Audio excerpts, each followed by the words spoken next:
The Boy Scouts of America are now extinct. Why? Because of woke left-wing politics. All right, another day, another organization has fallen victim to the woke mob. Yesterday, the Boy Scouts of America announced they're changing their name to Scouting America in an attempt to be more inclusive. Hannity's job is to push propaganda talking points to legitimize the Republican Party. So he assumes everything that he doesn't like is woke. He doesn't expect his audience to read anything past the headlines that he feeds them. One of the reasons behind this, in addition to the trying to be more inclusive, they say, and the rebranding is, you know, and I was a Boy Scout for like, I don't know, 7, 8 years. So last year. It was a lot of fun. Right up until last year. You could make a fire with 2 sticks. I could, and I can do lashings and nuts and semaphore. Slip nuts. But here's the thing. They had to rebrand because they went bankrupt, because they were facing $2.5 billion worth of abuse claims because of Boy Scout leaders. Since it's outside of the anti-LGBTQ plus hate manual to admit that the vast majority of pedophilia that's committed and covered up happens among straight men that run organizations that some conservatives see as manly, Hannity had to ignore the primary reason for the Boy Scout name change.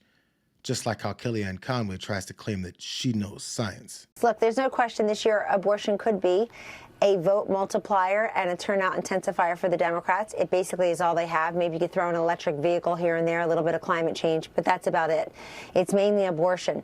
But Joe Biden, Sean, he's gone the opposite way of science. He's a science denier. Over time, we have learned so much more about gestational development, sonograms. We know what we see. Joe Biden and the rest of them have become science and deniers. The left runs around science, facts, science and facts, and they look at a sonogram of a 5-month-old and they pretend they don't see the male organ, the baby sucking its thumb and waving at mom and dad. Her claim to scientific knowledge in pregnancy is that babies wave to their mom and dad during ultrasounds, you know, because they figured out that people wave to each other in everyday life. The thing is that anti-choice people have plenty of amazing facts about developing babies to reference when talking about the miracle of childbirth.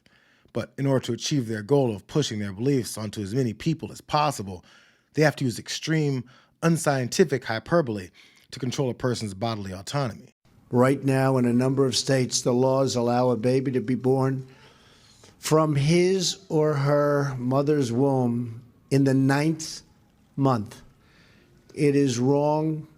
It has to change. Every once in a while, the truth sneaks out. I mean, can you believe that some states allow a baby to be born from their mother's womb in the 9th month? It's got to change, bro. It's got to change. Of course, it was a basic case of misspeaking, but when your principled arguments in favor of controlling people as repeated and dishonest political talking points, you sometimes get your words jumbled.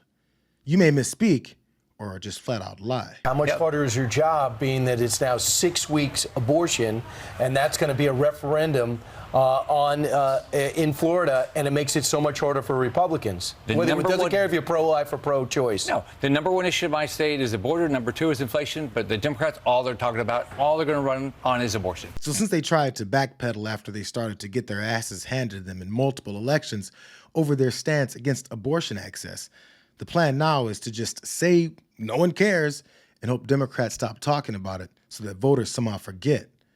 Seems lazy as hell, but since it's a lost cause, they're more concerned about RFK Jr. stealing too many of their conspiracy theorist votes to continue to act like they give a damn about women. So Republicans, get it out of your mind that you're going to vote for this guy because he's conservative. He's not. And by the way, he said the other night that vaccines are fine. He said it on a show, a television show, that vaccines are fine. He's all for them. And that's what he said. And for those of you that want to vote because you think he's an anti-vaxxer, he's not really an anti-vaxxer. That's only his political moment. So RFK's views on vaccines are fake, as is everything else about his candidacy. Of all the conspiracy theories to attempt to distance himself from RFK Jr. on, Trump chose vaccines. Vaccines. He's the same guy that clamored for his due credit on getting the COVID vaccine developed and injected into as many arms as possible once he realized that he was on the hook for ignoring the pandemic for as long as he did.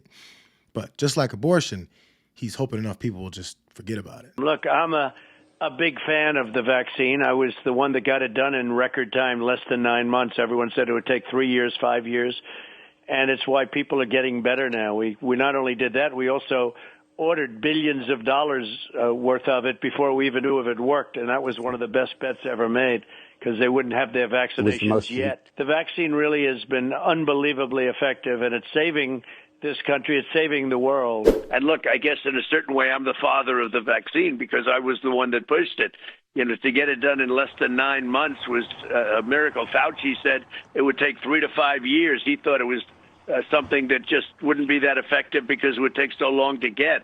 I pushed the FDA like they have never been pushed before. I wouldn't exactly say they're in love with me. They have never. This is a very bureaucratic organization. I pushed them like they've never been pushed before, and that's why we have it. When they did the pause on Johnson & Johnson, I thought that was a very, very stupid thing to do.